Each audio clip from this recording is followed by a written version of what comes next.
저는 오늘 열정을 이야기하고 싶습니다. 열정은 사람에게 있어서 중요하고 필요한 요소입니다. 우리는 열정을 가졌을 때와 그러지 못했을 때의 차이점을 알고 있습니다. 열정을 느끼는 사람은요, 곧 그것에 붙들립니다. 그리고 때로 거기에서 삶의 의미를 찾을 수 있습니다. 신앙에서도 영적인 열정이 불타올라야 합니다. 오순절 마가의 다락방에서 성령을 체험한 제자들처럼, 그리고 순교를 두려워하지 않았던 초대 그리스도인처럼 복음에 대한 열정, 하나님 나라에 대한 열정이 불타올라야 합니다. 저는 지난주 설교 마지막에 묻고 싶었습니다. 신앙에서 가슴 뛰는 일이 있는가? 지금처럼 코로나로 인한 어려움, 그리고 그것으로 끝나지 않고 경제 상황은 우리를 더욱 힘들게 합니다. 그렇다고 해서 우리 조국에서 좋은 소식이 들려오는 것도 아닙니다. 어쩌면 우리는 에스겔 37장에 나온 에스겔 골짜기에 있는 그 마른 뼈와 같은 신세, 이렇게 정의할 수 있습니다. 이런 상황에서 하나님께서 그 마른 뼈들에게 생기를 불어넣으셨을 때 마른 뼈들이 살아 큰 군대를 이룬 것처럼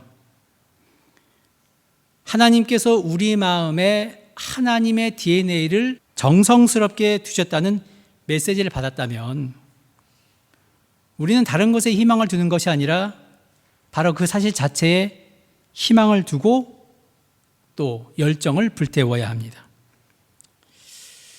다시 한번 묻고 싶습니다. 정말 신앙에서 가슴 뛰는 일이 있는가? 그리고 그 일만 생각하면 너무 좋아가지고 잠이 오지 않을 정도로 흥분되는 일이 있습니까? 자, 열정과 믿음, 어떤 상관이 있을까요? 우리 생각에 열정은 정열적이고 그리고 넘치는 에너지 같은 이미지로 다가오고, 믿음은 마음으로 믿는 상태로 알고 있기 때문에 서로 상관이 없는 것 같이 생각이 되기도 합니다. 하지만요, 믿음이 열정이고 열정이 곧 믿음입니다. 4세기, 5세기 기독교에서 가장 중요한 신학자 중 한 명으로 제롬이라는 사람이 있습니다. 이 제롬의 가장 위대한 업적이라고 이야기하면요, 그리스 신약 성서를 라틴어로 번역한 것입니다. 제롬이 라틴어로 성경을 번역하면서요, 이 믿음에 해당하는 단어, 명사 피스티스, 그리고 동사 피스티오, 이걸 어떻게 번역했냐면 피스티스를 라틴어 명사 피데스로 이렇게 번역을 했고요, 동사 피스티오는 믿는다, 나는 믿는다라는 크레도라는 동사로 번역을 했습니다. 근데 이 피데스란 말은 무엇이냐면 약속에 대한 엄수, 충실, 그리고 배우자에 대한 정절, 이런 것들을 의미합니다. 그렇기 때문에 믿음이라고 하는 것은 어떤 사실을 믿는 정신적인 활동만이 아닙니다.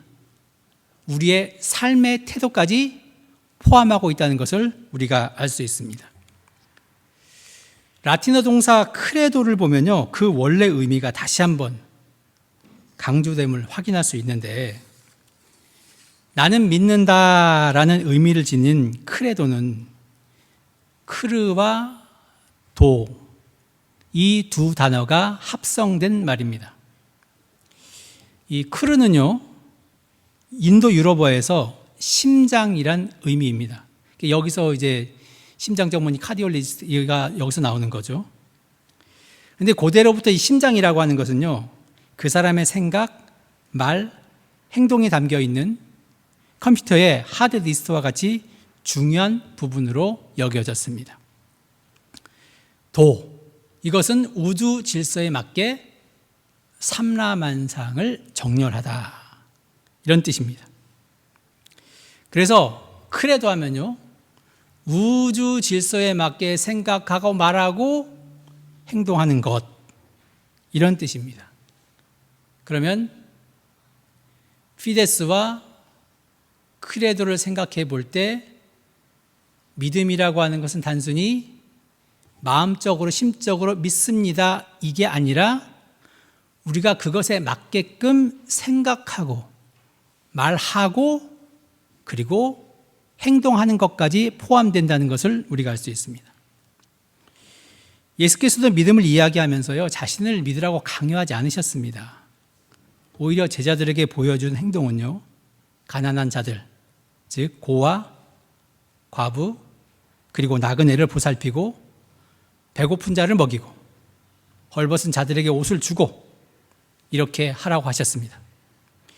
또한 학연과 지연에 얽매이지 말고 자신만이 중요하다는 생각을 버리고 만물을 존재하게 하는 아버지, 어머니 같은 존재인 하나님을 의지하라고 요구하셨습니다.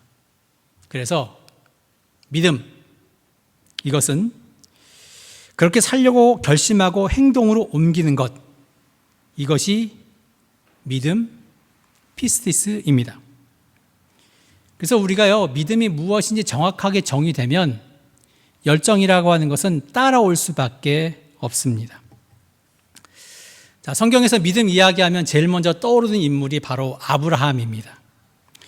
우리는 아브라함을 하나님께서 부르시자 어디로 가야 할지 그것을 알지 못했지만 그러나 믿음으로 그 명령에 순종했다고 알고 있습니다.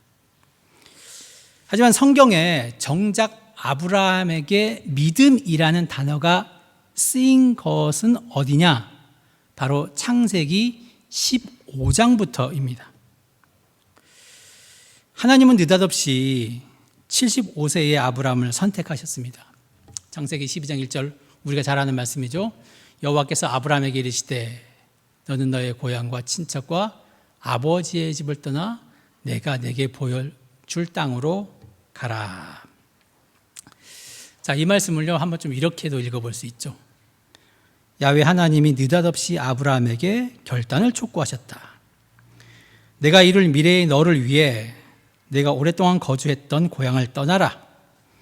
너를 보호하는 일가 친척으로부터 너를 분리하여 떠나라. 무엇보다도 너의 아버지 집으로부터 탈출하라. 그래야 너는 내가 앞으로 알려줄 그 땅으로 갈 수 있다. 하나님께서 이렇게 말씀하셨지만 사람이 자기 과거와 결별하는 일은 쉽지 않습니다. 왜냐하면 과거가 내 정체성을 형성해 주기 때문에 그렇습니다. 자신이 과거에 맺은 혈연, 지연, 그리고 학연, 이런 것들이 정체성입니다. 사람은 자신에게 익숙하고 편안한 과거에서 벗어나야, 껍질을 깨야 내가 성장할 수 있다, 이걸 잘 알고 있어요. 그러나 대부분 사람은 과거를 포기하는 대신에 그 과거에 안주합니다. 왜냐하면 편하고 안전하기 때문에 그렇습니다. 고대 사회에 있어서 자신의 고향을 떠나는 일은 자살행위였습니다. 자신을 보호해줄 직계 가족과 친족과 고향을 떠나는 일은 아주 무지막지한, 그 당시에서는 인생에서 절대 해서는 안 되는 일이었습니다. 그러나 하나님께서는 그것을, 즉 고향을 떠나라고 요구하셨습니다. 그리고 목적지도 알려주지 않아요. 하나님은 아브라함에게 이렇게 얘기하는 거죠. 내가 가야 할 그곳은 내가 만일 감히 고향을 떠난다고 한다면 그때 알려주겠다. 그때 나이가 75세로 젊지 않은 나이입니다. 우리가 인생의 새로운 전기를 맞이해서 새로운 삶을 살고자 할 때는요, 우리가 생각하는 인생의 젊음, 늙음, 이것을 초월합니다. 나에게 어떤 깨달음이 있다면요, 그때가 바로 최적의 순간, 가장 적절한 기회입니다. 아브라함은 75세에 자신의 고향을 떠납니다.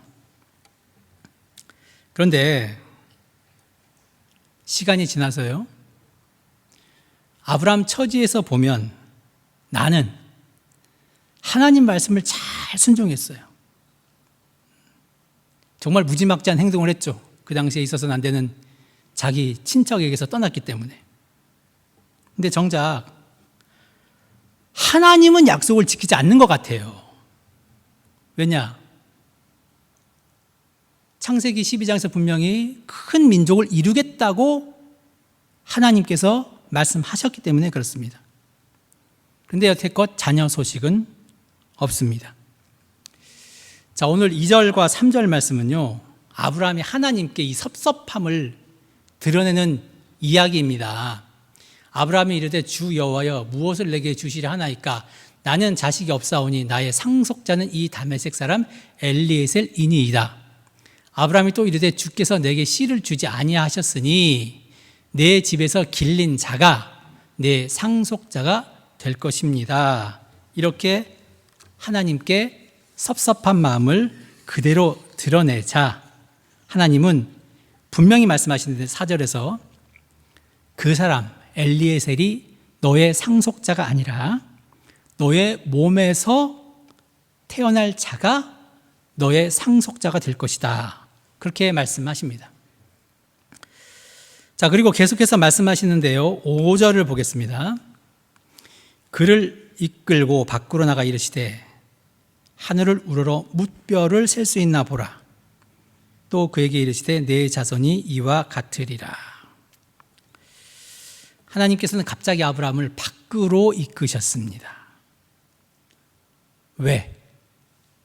밖으로 인도하셨을까요? 하늘의 별을 보면서 그와 같은 많은 자손을 주겠다 약속하기 위해서일까요? 자, 밖으로 히브리 단어로 하후차입니다. 근데 이 하후차는 단순한 공간 이동을 말하는 것이 아닙니다. 이 단어는 아브라함에게 새로운 세계로 나오라는 명령과 같은 단어입니다. 사람이 우물한 개구리로 살게 되면요, 세상이 얼마나 넓은지 알지 못합니다. 마찬가지로 사람이 성장을 위해서 때로는 지금까지 내가 이것이 최고이고 이것이 정말 중요한 지식이다 라고 하는 그 모든 것을 버려야 될 때가 있습니다. 그래서 배움은 곧 버림이다, 이런 이야기가 있습니다. 하나님께서 아브라함을 밖으로 인도하시는 이유는요, 그에게 새로운 세계, 아직 아브라함이 경험하지 못한 세계가 있음을 가르치기 위해서입니다. 아브라함의 원래 이름은 아브람이죠. 이 아브라함의 뜻은 나의 아버지는 최고다, 나의 아버지는 존경받는 분이다, 이런 뜻입니다. 아직 학교에 가지 않았거나 넓은 세계가 있다는 것을 모르는 어린아이에게 아버지는 최고의 존재입니다. 마치 거인처럼 보이고요, 무엇이든 다 알고 있고요, 어떤 문제든지 다 해결할 수 있는 그런 존재로 보입니다. 하지만 아이가 점점 자라면서 아버지가 저는 최고의 존재가 아니라는 것을 조금씩 인식하게 됩니다. 그러다 보면 운동을 좋아하는 아이에게 최고의 존재는 리오넬 메시 이런 존재가 되는 것이죠. 그리고 음악을 좋아하는 아이에게 아이돌 가수는 최고의 존재가 됩니다. 시간이 지나면서 점점 이 세계관이 확장되는 것이죠. 아브람이라는 이름의 뜻을 보면 아브람이었을 때 자신이 경험한 좁은 세계를 온 세계, 가장 넓은 세계라고 착각했다는 것을 알 수 있습니다. 아브라함이 이렇게 좁은 세계에 갇혀 있었기 때문에 하나님은 그를 밖으로, 들판으로, 광야로 나오라고 하신 것입니다. 야훼 하나님께서 아브라함을 안에서 밖으로 하후차 인도하셨는데, 이 하후차라는 단어는요, 신비한 의미를 담고 있습니다. 밖으로라는 말은 아브라함이 경험한 세계로부터 과감하게 탈출하라는 말입니다. 그것은 이스라엘 백성이 애굽을 탈출한 것과 마찬가지입니다. 그것은 과거의 세계를 접고 이제 요단강에 들어가 새로운 인간으로 다시 태어나려는 절차가 하후차입니다. 그래서 이 하후차는 위험한 공간이며 동시에 참신하고 희망의 공간이 되기도 합니다. 하나님께서 아브라함을 밖으로 인도하시고 그에게 말씀하십니다. 저 하늘에 너의 눈을 두어라. 아브라함은 이제까지 자신의 삶에서 자신의 땅, 그리고 연만 보며 살아왔습니다.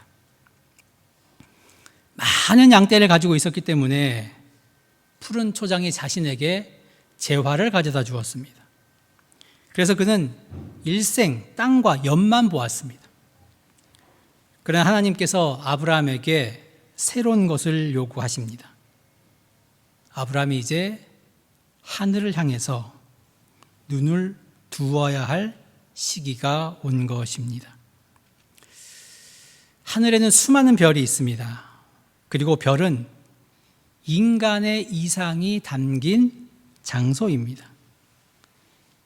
이전까지 보았던 세계와는 질적으로 다른 세상입니다. 아브라함이 눈을 들어 하늘을 보았습니다. 그리고 하나님께서 다시 아브라함에게 다음과 같은 것을 주문하시는데, 저 별을 내가 셀 수 있다면 세어 보아라.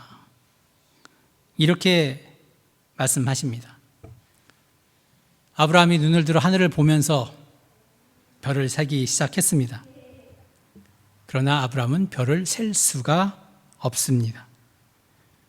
분명히 하늘의 별은 제한적이에요. 그렇죠? 예. 우리의 머리카락 분명히 제한적이에요. 뭐 1300만 개가 있는지 모르겠지만 하여튼 제한적입니다. 하지만 인간의 눈에는 무한하죠. 그 무한을 인간이 셀 수 없습니다. 그리고 6절에서 갑자기 아브라함이 하나님을 믿기 시작했다고 전합니다. 아브라함이 여호와를 믿으니 여호와께서 이를 그의 의로 여기시고. 하늘을 바라보던 아브라함에게 도대체 뭔 일이 생긴 것일까요? 우리도 오늘 저녁에 밤하늘을 보면서 별을 세다 보면 아브라함처럼 갑자기 하나님을 향한 절대적인 믿음이 생길까요? 이전과 달리 하늘을 보던 아브라함에게 하나님에 대한 새로운 자각이 생겼습니다. 내가 있던 세계에서 밖으로 나와 내가 알지 못했던 세계를 바라보면서 새로운 자각이 생겼다는 것이죠. 이런 하나님에 대한 새로운 자각을요, 독일의 신학자 루돌프 오토는 뭐라고 이야기하냐면 누미노제라는 말을 이야기를 했습니다. 이건 뭐냐면 인간이 신과 같이 어떤 거룩한 존재 앞에 딱 섰을 때, 아, 내가 진실로 피조물이구나, 이거를 깨닫는 그런 경험을 이야기합니다.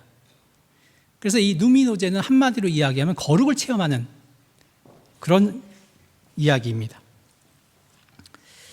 근데 사람이 누미노제의 순간에 세 가지를 체험한다고 하죠. 첫 번째가 미스테리움, 신비입니다. 사실 피조물인 인간이 창조주 하나님을 만나는 그 자체, 그것이 신비 아니겠습니까? 평범한 속에서는 도저히 이루어질 수 없기 때문에 그렇습니다. 자, 두 번째는 트레멘둠, 전율입니다. 일상에서 경험할 수 없는 웅장하고 압도적인 것을 만날 때 우리는 전율합니다. 이 셋째, 이게 재미있는데요. 파시노슴, 매력입니다. 우리가 성경에 보면 하나님을 만났을 때 죽을까 두렵다, 이 두려움이 앞선다고 생각하는데 신학자들이 얘기하는 건 매력을 느낀다는 거예요. 어느 정도로? 사람의 목숨을 내어줄 정도로 매력을 느낀다는 것입니다. 그래서 아브라함은 누민노제 체험 안에서 무엇이라 말할 수 없는 신비하고 매혹적이며 두렵고 떨리는 요소를 느꼈다는 것입니다. 이런 세 가지 체험을 생각하면 왜 아브라함이 하나님을 믿기 시작했는지 알 수 있습니다. 창세기 15장 6절은 영어나 한글 번역에서 대개 이런 식입니다. 아브라함이 여호와를 믿으니 여호와께서 이를 그의 의로 여기시고. 그런데 저는 이 문장이 야훼 하나님이 아니라 아브라함의 삶에 관한 아브라함의 신앙이 담겨 있는 구절로 이렇게 번역하고 싶습니다. 아브라함은 야훼 하나님을 믿기 시작했다. 그리고 이 믿음을 자신의 삶의 원칙으로 삼았다. 아브라함이 갈대아 우르에서 살았을 때나 가나안에 정착했다고 해도 아브라함이 생각하는 신은 축복을 주는 존재였습니다. 하지만 누민노제의 경험을 통해서 하나님이 어떤 존재인지 새롭게 인식하게 되었습니다. 땅의 일만 생각하는 것이 아니라 하늘의 일까지 생각하게 되었습니다. 이런 체험이 그를 결단하게 한 것입니다. 비로소 아브라함이 하나님을 믿기 시작했습니다. 그리고 그 야훼 하나님에 대한 그 믿음을 자신의 삶의 원칙으로 삼은 것입니다.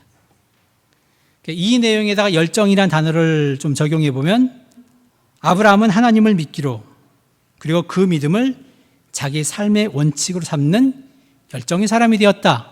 이렇게 이야기할 수 있습니다. 제가 오늘 말씀을 준비하면서요, 아브라함의 믿음을 삶의 원칙으로 삼은 또 다른 요소는 있지 않을까? 한번 그것을 좀 생각해 봤습니다. 단지 누민노제의 그런 거룩의 체험 말고 다른 요소는 혹시 있지 않을까 하는 걸 생각해 보았는데, 그러다가 생각난 게 바로 이 역지사지입니다. 이 한자는 남의 처지를 나의 처지로 여기는 마음입니다. 여기서 지는 땅을 의미하는데 다른 사람의 환경을 말합니다. 내가 그 사람의 환경에 처했을 때 나는 어떤 생각을 하고 어떻게 생각할까, 그런 뜻입니다. 연극은요, 그리스 비극에서 출발하는데요, 비극의 핵심이 무엇이냐? 상대방의 입장을 나의 입장으로 보려는 수고했습니다. 그러니까 이걸 뭐 역지사지라고 얘기할 수도 있고, 또는 뭐 공감이라고 얘기할 수 있고, 아니면 이심전심이라고도 이야기할 수 있겠죠. 근데 이 그리스 비극의 아버지라 불리는 아이스킬로스라는 사람이 페르시아인이라는 이 시곡을 썼는데요. 지금 뭐 3대 비극 작가 이야기하지만 이렇게 문서로 남아 있는 건 이 페르시아인이 가장 오래됐다고 이제 그렇게 이야기를 합니다.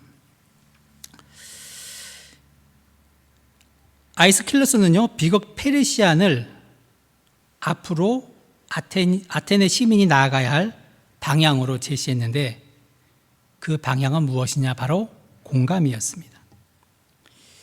이전까지 대부분 비극은 호메로스의 일리아드와 오디세이에 등장하는 신화적 인물에 관한 내용이 대부분이었습니다. 그런데 아이스킬로스의 페르시아인들, 이것은요, 신화적 내용이 아니라 당시 아테네인들에게는 7년 전에 있었던 전쟁, 즉 기원전 480년에 있었던 살라미스 해전을 이야기를 다루고 있습니다. 이게 영화 300 제국의 부활 여기에 나오는 거죠. 그 내용이죠. 당시 아테네인들은 연초에 비극 관람하는 일을 종교 행사처럼 받아들였기 때문에 모든 시민이 비극을 관람했습니다.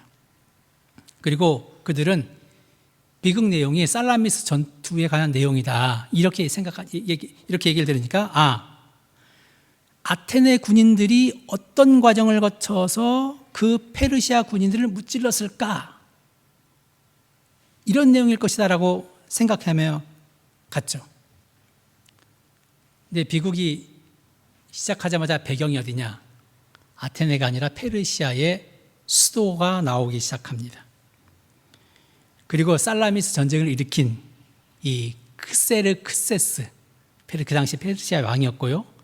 그의 어머니 아토사가 등장하는데 전전긍긍하는 거예요. 예.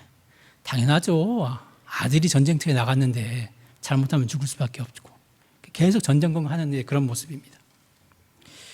그리고 결과적으로 들려온 소식은 패전이었습니다.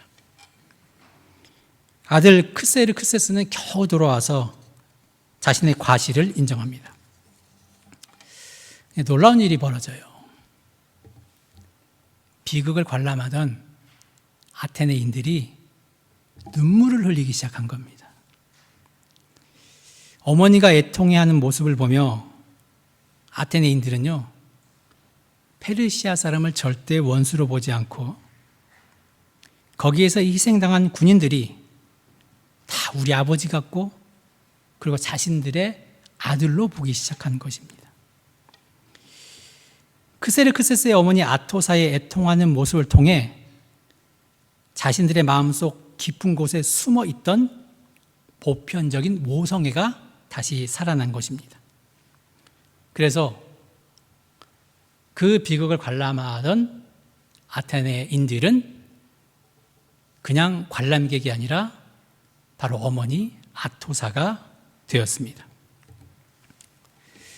역지사지, 이걸 다른 말로 하면 저는 이렇게 말하고 싶습니다. 원수의 눈으로 세상을 보는 것이다. 그런 것이 역지사지 이신전심인데 그리스에서는 그것이 이루어지는 곳이 어디냐? 바로 극장이었는데, 극장을 헬라어로 테아트론이라고 이야기하거든요. 여기서 티어터가 나오는데 이 테아트론의 뜻은 무엇이냐? 남의 입장에 서서 나 자신을 바라본다는 뜻입니다. 아브라함이 하나님과 역지사지를 이룬 것은 아닐까?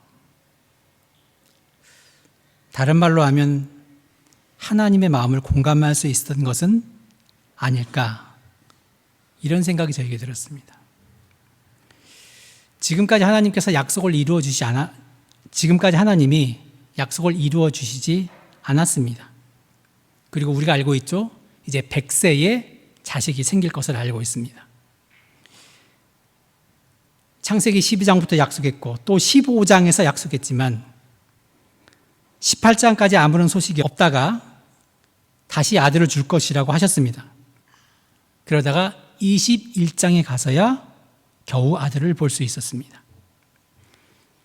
10년이면 강산이 변한다고 하는데 여러분, 창세기 15장 이때 아브라함의 나이를 대충 80세로 추정합니다. 그렇다면 20년이죠. 20년이면 강산이 2번 변하는 시간입니다. 단순히 20년이라는 시간을 믿음으로 버텼다는 해석보다는 아브라함이 하나님을 공감하게 되었고 그 역지사지의 믿음, 그것이 자기 삶의 원칙이 되었다는 것입니다. 사람이 비록 원수라고 해도요, 그를 이해한다면 용서하고 기다려줄 수 있습니다. 왜냐하면 그의 마음이 내 마음과 같기 때문입니다. 아브라함이 하나님을 믿기 시작했다는 것은 무조건 믿습니다. 아멘. 여러분, 이렇게 했다는 의미가 아니라 누미노제의 경험을 통해 하나님의 신비함과 매력을 느꼈고 그러니 하나님의 마음이 이해되더라는 것입니다. 이것이 아브라함에게 있어서 믿음을 삶의 원칙으로 삼을 수 있는 힘이 되었습니다. 자, 우리는 그동안 믿음과 열정의 상관관계에 대해서 신경 쓰지 않았습니다. 하지만 영적인 열정을 위해 믿음은 필수 요소입니다. 자, 우리의 모습을 한번 돌아봤으면 좋겠습니다. 믿음이 삶의 원칙입니까? 아니면 나 자신이 삶의 원칙입니까? 믿음을 삶의 원칙으로 삼은 아브라함은요, 그 어떤 하나님 명령에 그것에도 순종했습니다. 이런 믿음의 모습, 열정의 모습이 또 있을까 싶습니다. 근데 하나님은 아브라함만 그런 것이 아니라 우리도 그런 열정적인 모습으로 살아가기 원하십니다. 가슴 뛰는 일이 있습니까? 제가 여러분에게 물어보고 싶다고 했죠. 근데 신앙인에게 있어서 가슴 뛰는 일, 정말 그 일만 생각하면 너무 좋아하고 잠도 못 잘 정도의 일, 이것은 특별한 일이 되어서는 안 됩니다. 왜냐하면 이미 하나님께서 우리에게 그런 가능성을 다 심어놓기 때문에 그렇습니다. 에스겔 37장에서 내 영을 불어넣어 주셨고, 나가의 다락방의 오순절에게서 성령을 체험케 하셨고, 여러분, 우리에게는 이미 그러한 가능성이 있는데 문제는 믿음을 나의 삶의 원칙으로 삼느냐, 아니면 내가 내 스스로가 삶의 원칙이 되느냐, 이것에서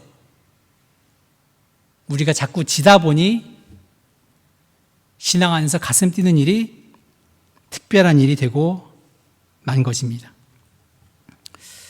다시 한번 확인하시기 바랍니다. 믿음이 나의 삶의 원칙인지 아닌지 살피고 아브라함처럼 믿음을 삶의 원칙으로 삼는 저와 여러분이 되시기를 축복합니다. 기도하겠습니다.